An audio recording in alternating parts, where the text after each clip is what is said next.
Hey guys, Mr. Gibson here. I'm going to show you guys some FRQs for microeconomics. Um, First question here. Again, another typical first question where it's talking about firms. I like this question though because we're looking at a perfectly competitive firm and also want to do a side by side graph with the market and the perfectly competitive firm. Okay, which we had uh, which I haven't done yet on one of these videos. So I think it'll be good for you guys to see. Anyway, so a typical profit maximizing firm and perfectly competitive constant cost industry is earning positive economic profit. Is the market price greater than, uh, less than, or equal to the firm's price? It's got to be equal to. And the reason why is because a perfectly competitive firm is a price taker. So they have to take whatever price the market gives them. Okay. Draw correctly labeled side by side graphs for both the market and typical firm and show each of the following: market price and quantity, firm's quantity, average revenue curve, okay, average total cost curve, an area representing total cost shaded completely. Okay. Very well. So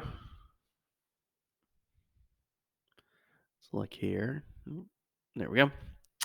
First, I'm going to draw the market. We've got downward sloping demand, upward sloping supply. Uh, if I was being real official with it, I would probably put some, what have labeled this market on top. Just put an M there. This is price versus quantity. Okay. So since the firm is a price taker, they're going to take this price right here. All right. So here's the firm's graph. All right. This represents the firm's demand since they're a price taker. It's also going to represent their average revenue because average revenue is just the price in a perfectly competitive firm because no matter how much they produce, they're still going to charge this price, okay, because it's a perfectly competitive market. We got our check mark of a marginal cost curve. This is actually also marginal revenue because the marginal revenue um, is the same as the price as well. Because as you produce more and more, each unit that you produce, you add just the price onto it that you sell it for. QF is the quantity that we're going to produce because that's where marginal revenue equals marginal cost. Okay. They're earning a positive economic profit. So I got to make sure that I draw my average total cost curve somewhere underneath the price. Okay. To show that this right here, this quantity intersects the average total cost underneath the price to show that the price is greater than the average total cost, meaning there's positive economic profit. I also make sure that average total cost curve uh, hits its minimum right there at the marginal cost curve because that is what has to be true every time. And I shade that area that represents total cost completely right there. Okay, so there's our graph. If one firm in the market were to raise its price, what will happen to its total revenue? Explain. Its total revenue would go to zero, okay, because it's a perfectly competitive firm. That means that the firm itself faces a perfectly elastic demand. And if there's perfectly elastic demand, if you adjust the price or raise it at all your revenue would go away, okay? Now, suppose the market is in long run equilibrium. The government gives a lump sum subsidy to each firm producing in the industry. Indicate whether each of the following will increase, decrease, or remain the same. Okay, so um, if we're in long run equilibrium, the uh, that means that we're earning zero economic profit. Okay. Lump sum subsidy to each firm producing in the industry. That means that per unit, your costs go down, and it's basically makes your input costs go down. Okay. So I guess I can do it on this graph. Um, so lump sum subsidy will make your supply increase. Okay. Make the supply increase. All right. The firm's quantity in the short run. Uh, the firm's quantity would increase. Okay. No, excuse me. It actually decrease. It looks like. Oh, excuse me.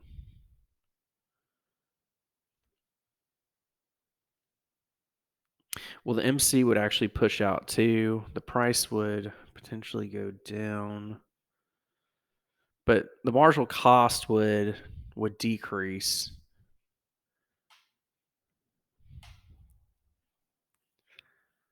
Okay. I'm thinking the firm's quantity would actually go down. Okay. The market price and quantity in the long run. Explain. No, yeah, the um, market price would decrease and the quantity would increase in the long run. That's because um, the supply would increase. That's what I think the explanation would be. Let's check this. Okay, let's see what we got here. All right, so we've got earn for market price because the firm is a price taker. Okay, like we said. There's all our graphs as we did it. One point is earned for saying the firm's total revenue would fall to zero because the quantity decreases to zero, becomes the firm is a price taker, or because the firm is facing perfectly elastic demand, or the firm loses all its customers, or the firm has no market power. Okay, no market power just means how much control they have over the price, and like a monopoly has perfect market power, complete market power, whereas a perfectly competitive firm has no market power. They can't control their price at all. All right, so let's see. This is where I was a little confused. 1 point is earned for saying that the firm's quantity will remain the same in the short run. Okay, explain that MRMC will not change in the short run, or because the lump sum subsidy has no effect on marginal revenue or marginal costs, and only fixed costs will be affected. Okay, makes sense.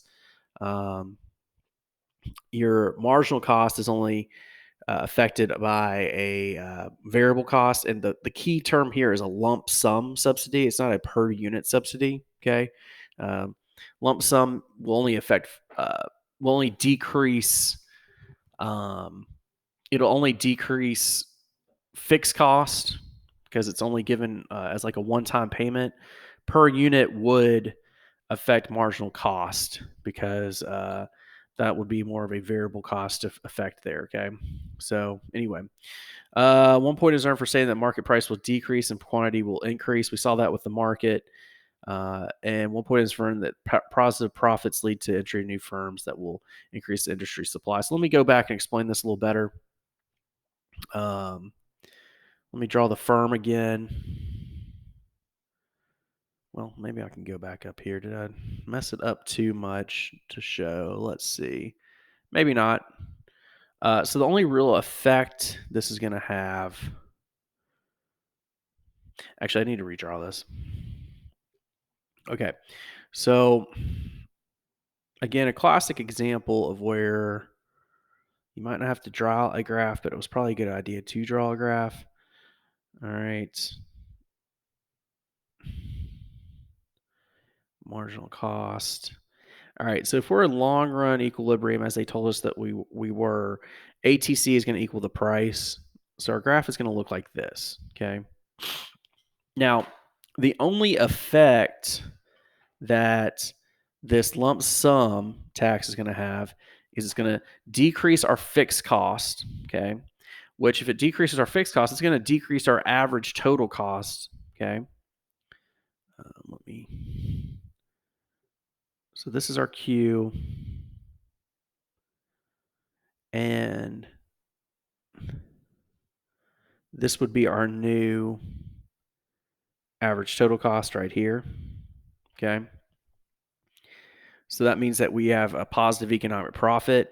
And if we have positive economic profit, there's free entry and exit into the market, which would increase the supply because more firms would enter the market, making the price go down and the quantity go up.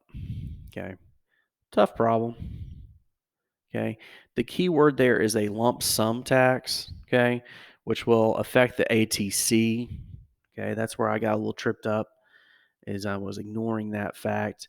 Um, a per unit subsidy, I mean, not lump sum tax, a lump sum subsidy. Okay, so that reduces the fixed cost, which lowers the average total cost. What I was thinking about is if you had a per unit subsidy, that would decrease your marginal cost. Okay. And if you decrease the marginal cost is going to fall like this. Okay. And you have some effect like that. So if there was a per unit tax, you would potentially see the firm's quantity increase. Okay. Just be aware of that. That'd be a super tough problem though, because that would also affect the average total cost. But anyway, so just the key word there was a lump sum tax. Sorry about the little snafu. All right, let's keep on going. Okay, we have got a um, a game theory problem here. Okay, a long one. We got breadbasket and quick lunch. Um, two sandwich shops in a small town, kind of a duopoly situation. Each shop can choose to set a high price or a low price, and the payoff matrix shows the daily profits for each combination of prices that the two shops could choose. The first entry shows breadbasket's profits, and the second entry, quick lunches. Assume that both firms have perfect information that's shown in the matrix. Okay, so does each shop have a dominant strategy to set a high price, a dominant strategy to set a low price, or does it not have a dominant strategy? So let's go with a breadbasket first. Okay, assuming that quick lunch takes a high price, it looks like that breadbasket will choose a low price. Okay, because 120 is greater than 105. All right, let's assume that quick lunch sets a low price. And again, breadbasket chooses a low price as well because 75 is greater than 40. So, yes, breadbasket has a dominant strategy to go with the low price. Okay. Let's go on with quick lunch. So, assuming that breadbasket sets a high price, quick lunch is going to set a low price. So, you have the 130 is greater than 110. Okay. And let's see here. Let's assume that breadbasket sets a low price. And in this case, quick lunch would set a high price because 80 is greater than 70. So quick lunch has no dominant strategy. Okay. Alrighty. The two shops do not cooperate on setting prices. What will be the profits for each shop? Okay, so breadbasket will choose a low price, and quick lunch knows that because they have a dominant strategy. So breadbasket will choose the low price, and when breadbasket chooses a low price, quick lunch sets a high price. So we're going to end up in this quadrant right here. Breadbasket gets 120, and quick lunch is left with $80. Okay. Again, there's no real incentive here to cheat. We can see that because or not to cheat, but to change your decision, because if they change to low price, if quick lunch changes to low price, they get $70. And if breadbasket decides to change to a high price, they get 105. Okay. So you're just kind of stuck in this little corner right here. Okay. Um, anyway, the town government is concerned that food prices are too high. It decides to give a daily subsidy of $20 to any shop that chooses to set a low price on food items.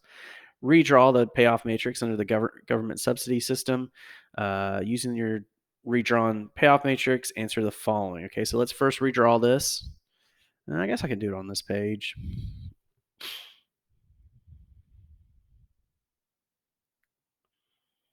Okay, so this is not a ton of room. might do it on the other page because I just want some room. All right.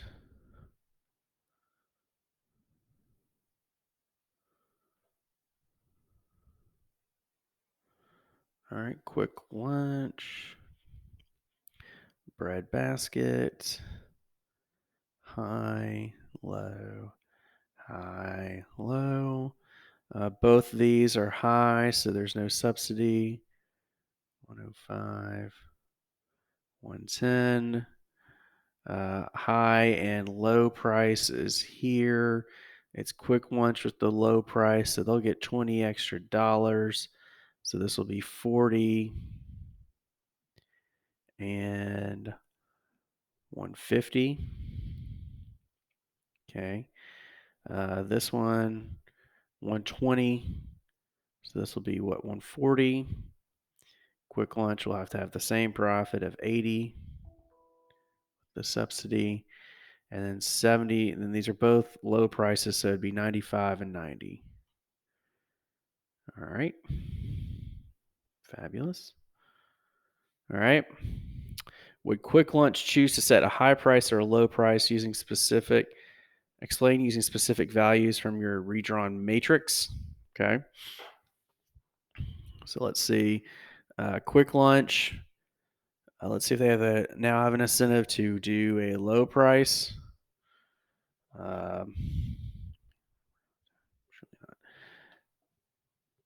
Let's see if they have the incentive now to just do a low price, a dominant strategy of a low price.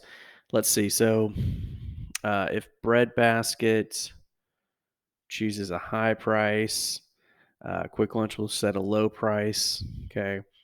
And now if Breadbasket sets a low price, now they'll set a low price as well. So now Quick Lunch does have a dominant strategy to have a low price. Okay.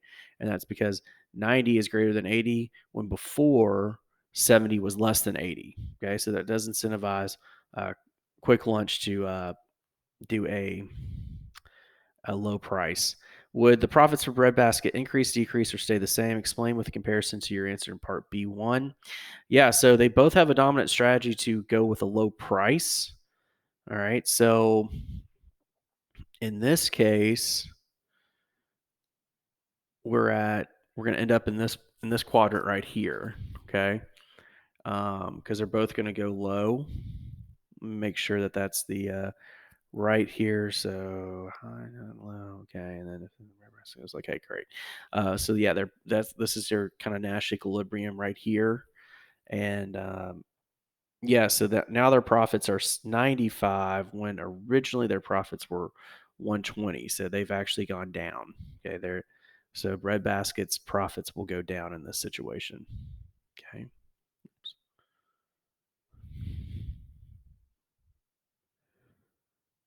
All right, so let's check the answers real quick.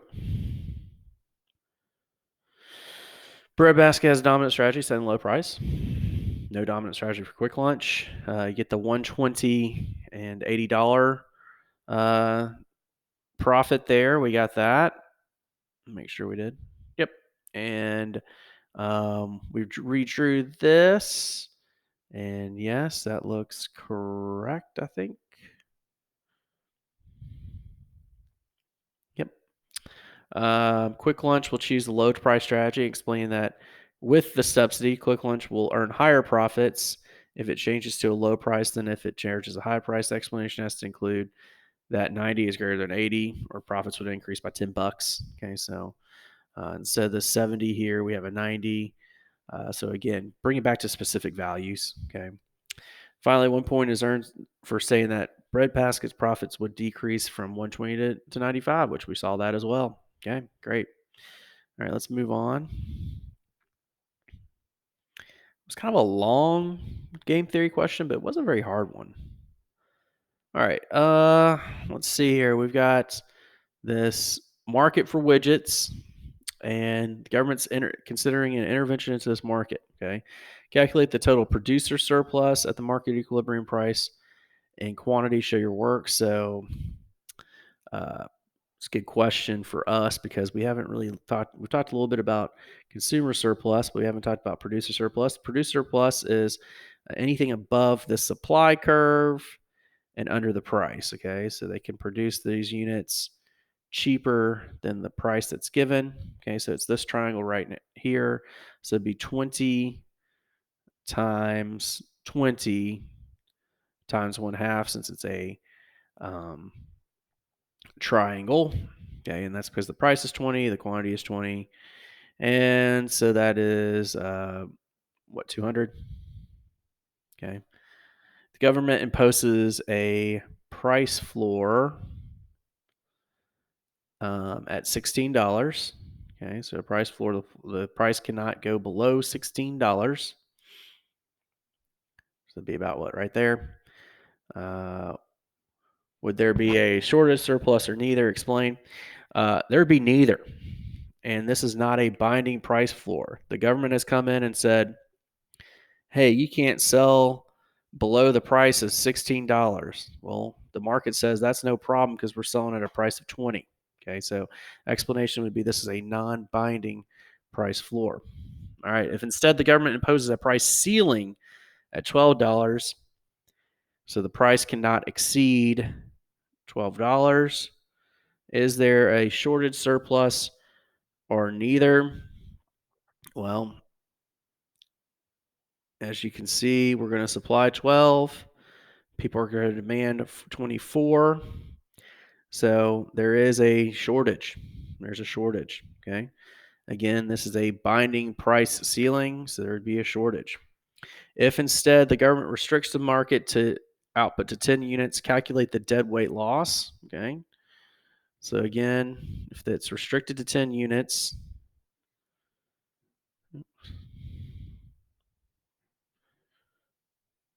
go up here. Okay. That means we say cut it off right there. All right. And this area would be our deadweight loss because these are all our lost transactions because the market has been cut off at this point. Okay. And that means that we have a gap here from 40 to 10. That's 30. And from 10 to 20, there's another gap. So that's another 10. So it'd be 30 times 10 times 1/2 since it's a triangle. It'd be 150 as our deadweight loss. Okay. Assume the price decreases from $20 to $12. Okay. Calculate the price elasticity of demand. Show your work. In this price range is demand perfectly elastic, relatively elastic, unit elastic, relatively inelastic, or perfectly inelastic. Okay. So let's see here. What happens when we go from $20 to $12? And we're looking for the demand. Okay. So at $20, the demand is 20.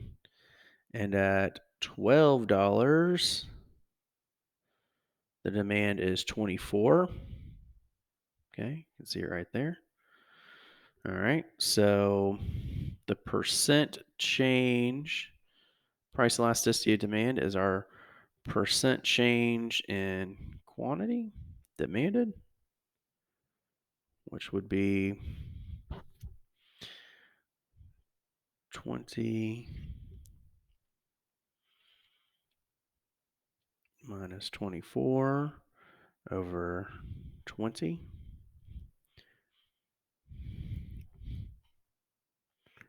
So it'd be -4 over 20.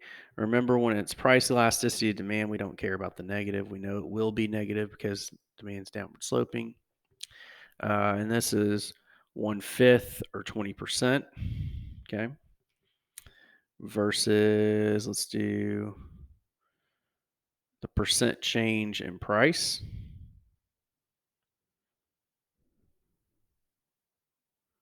Okay. So this is 20 minus 12 over 20. It's going to be 8 over 20,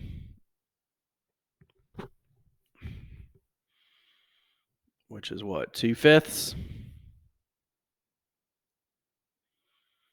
Okay, or 40%. So we'd end up with 20% over 40%, which is a half.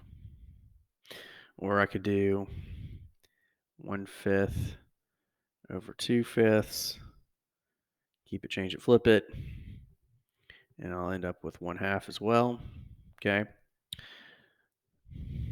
So price elasticity demand is 1/2 or 0.05 or 0.5. Okay. And that makes it relatively inelastic. Okay. Perfectly inelastic um, would be 0. Between greater than 0, less than 1 is relatively inelastic. Equal to 1 is unit elastic. From 1, greater than 1, less than infinity is relatively elastic. And then if it's infinity, it's perfectly elastic. Okay. Check your answers real quick.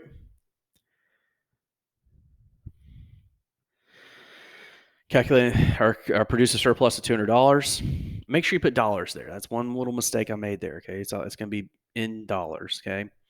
1 point is earned for saying that imposing a price floor at $16 isn't effective, and will not create a surplus or shortage because it's below the equilibrium price or not binding. Okay. Uh, Imposing the price ceiling at $12 will create a shortage because the quantity demanded is greater than the quantity supplied, or because the price ceiling is binding. Okay. Calculating this dead weight loss, showed you guys that. We got 150. We did the price elasticity demand. I surely they wouldn't make you do a negative. Maybe you can do a negative. Doesn't matter. It's 0.5, and the demand is relatively inelastic. All right. Well, thank you guys for your attention.